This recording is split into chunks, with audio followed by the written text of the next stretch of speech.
Ya, halo, selamat sore sedulur ruang hijau semuanya. Bagaimana kabarnya? Semoga sedulur semuanya dalam keadaan sehat walafiat tanpa ada halangan suatu apapun.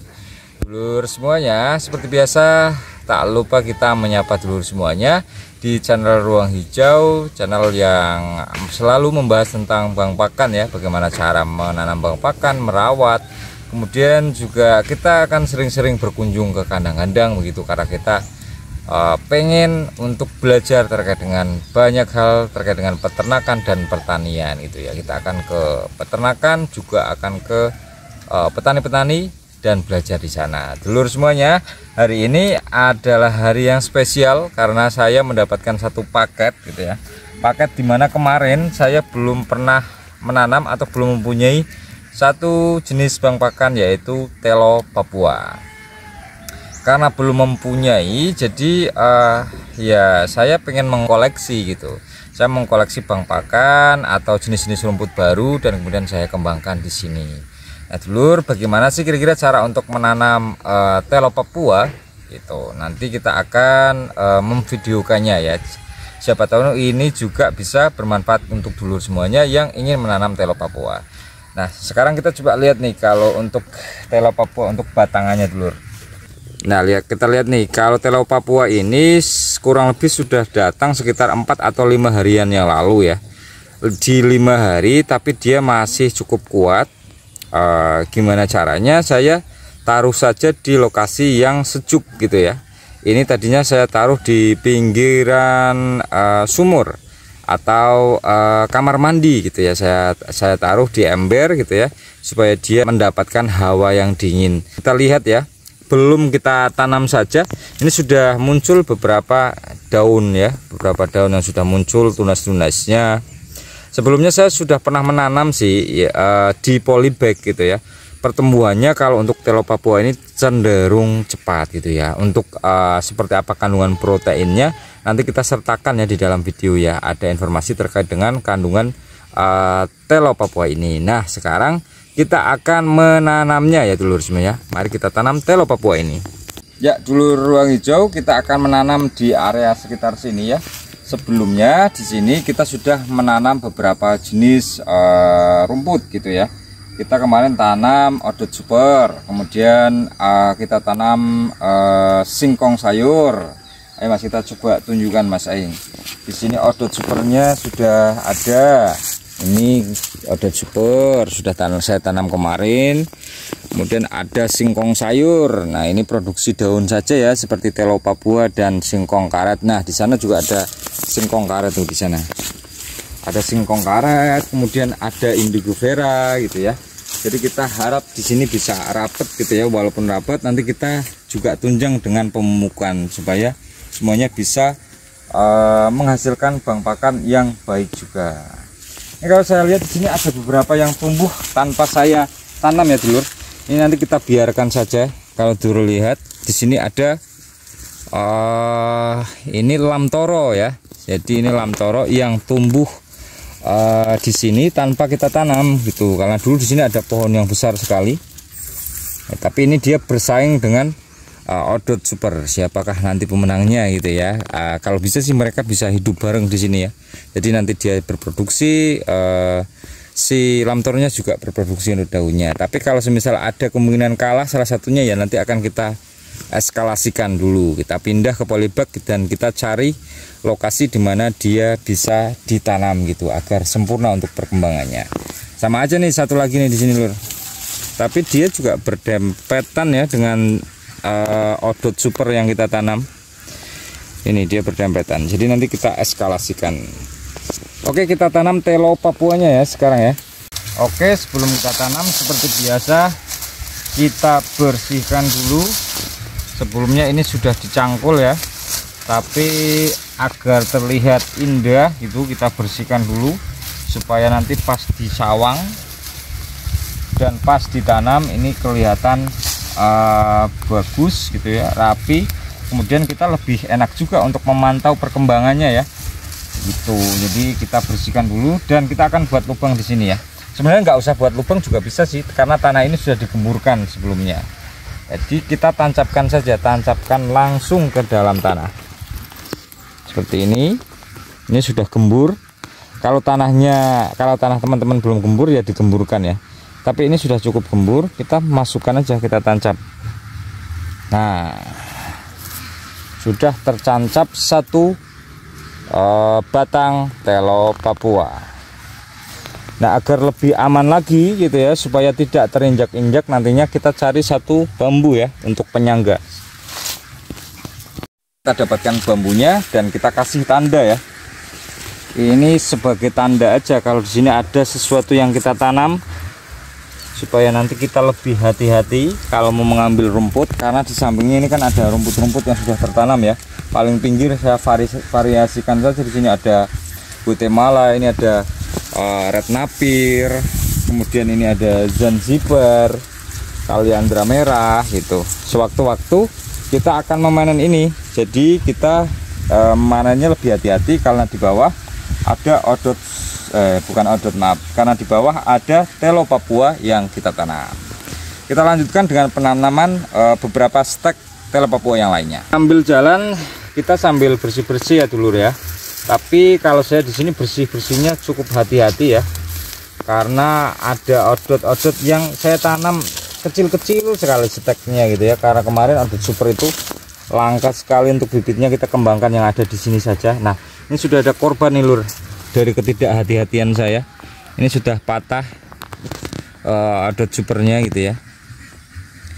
Nah, untuk mengantisipasi ini sebenarnya kita bisa tanam secara bebarengan dulu gitu ya. Tapi kan kalau saya itu menanam bang pakan itu kan ini ya, berarti setiap hari itu saya luangkan waktu ya 5 atau 10 pohon gitu, jadi tidak berbarengan ya. Resikonya apa, kadang ada tanaman-tanaman yang sudah lebih awal kita tanam gitu, kadang terinjak gitu. Oke, sekarang kita lanjutkan penanaman yang kedua. Sini aja ya, kita gemburkan lagi. Yang ini tidak cukup gembur ya tanahnya ya. Oke,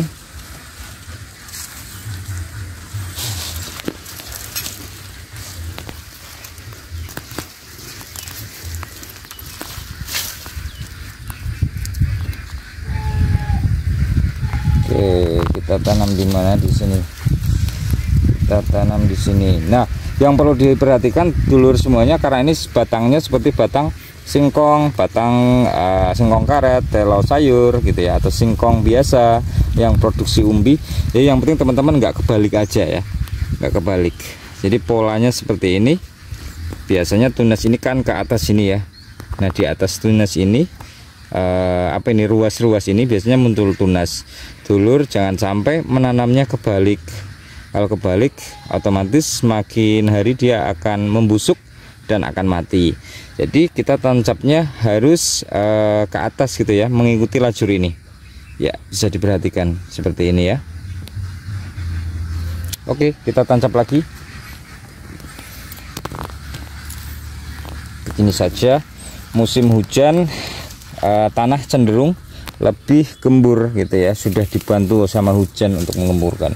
Nah, dulur ruang hijau, dulur bisa lihat nih di sini lur. Di sini ada fenomena menarik juga nih, banyak sekali indigo vera yang kemudian tumbuh ya. Tumbuh karena indigo vera itu dia kadang pertumbuhannya tidak serempak gitu ya, kena hujan sedikit dia tumbuh. Nih dulur saya tunjukkan ya. Nih, ini indigo vera nih. Ini juga indigo vera, ada 1, 2, kemudian di sini ada lagi 3, di sini ada lagi 4. Ini yang tadi masih kecil juga ada, ini yang mau tercabut nih 5 gitu. Nanti biar agak besar sendiri, biar agak besar sedikit gitu ya, seperti ini. Ini sebenarnya sudah layak dipindah tanamkan ini. Dieskalasikan kemudian untuk dipindah lagi ke lahan biar dia cukup kuat gitu. Ini sudah 4 daun, artinya dia sudah punya kekuatan untuk menangkap cahaya. Kita lanjutkan lagi ya lur. Kita tanam lagi di sini 1.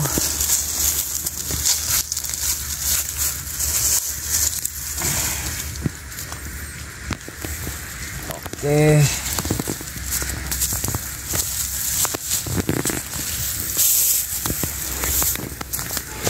Kasih jarak lagi. Kalau di sini namanya rumput lombokan nih lur, lombokan ya. Jadi orang-orang sini gemar sekali menanam rumput ini. Kok bukan menanam ya, ini tidak usah ditanam, tapi dia banyak sekali berkembang di sini, gampang sekali perkembangannya di bawah-bawah ladang itu banyak sekali. Ini orang-orang sini banyak sekali yang menggunakan rumput ini untuk pakan. Oke, kita lanjutkan. Tancap-tancap telo papuanya.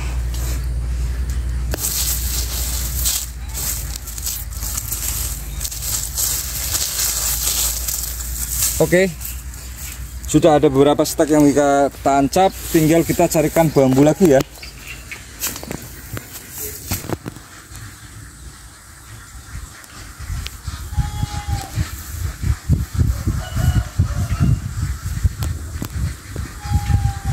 Kita manfaatkan bambu-bambu yang sebelumnya digunakan untuk memasang jaring, karena kemarin ini mau panen. Tapi burungnya luar biasa sekali. Kalau kita lihat di sini kan banyak sekali ada pohon-pohon ya. Ya kalau menanam padi di sekitarnya ada banyak pohon ya resikonya dimakan burung. Jadi kita antisipasi dengan jaring, walaupun tidak maksimal gitu. Oke, kita kasih penanda seperti yang tadi ya, supaya kita lebih hati-hati. Karena telo Papua ini masih tak eman-eman ya dulur. Bahasa Jawanya itu tak eman-eman karena saya belum punya. Jadi ya harus dioptimalkan untuk perawatannya. Walaupun ya kita harus eman-eman ke semua jenis bang pakan ya, karena itu kan akan memberikan manfaat untuk kita semua. Oke, tinggal satu itu di sana. Nah, sudah ada beberapa yang tertanam. Apakah harus dikasih penanda seperti ini? Tidak harus gitu ya. Kalau dulur semuanya mendapatkan batangannya yang lebih panjang, itu otomatis kan nggak harus dikasih penanda. Kalau dulur ruang hijau menanamnya sudah dalam bentuk polybag gitu ya, artinya dikembangkan di polybag dulu, nanti baru ditanam ke lahan, itu juga tidak perlu penanda karena kita sudah jelas melihat bahwa di situ ada satu rumput yang kita tanam. Oke ya, dulur ruang hijau semuanya, itu adalah cara yang kita lakukan untuk menanam telo Papua. Nah, dulur ruang hijau nanti kita share untuk perkembangannya ya, apakah hidup ataukah mati, kita gunakan cara seperti ini. Ini cara yang paling mudah ya untuk singkong, singkong karet, singkong sayur untuk menanamnya. Kita tinggal tancap, tancap, dan tancap. Oke dulur, mungkin itu saja ya apa yang saya sampaikan pada sore hari ini. Kita sambung di video berikutnya terkait dengan cara menanam, cara merawat bang pakan, dan juga kita akan mampir ke banyak peternakan untuk mengulas lebih detail tentang dunia pertanian dan peternakan. Oke, salam hangat ruang hijau. Jangan lupa subscribe dan share apabila dulur semuanya memandang bahwa informasi yang kita bagikan bermanfaat. Maju terus pertanian dan peternakan Indonesia. Salam.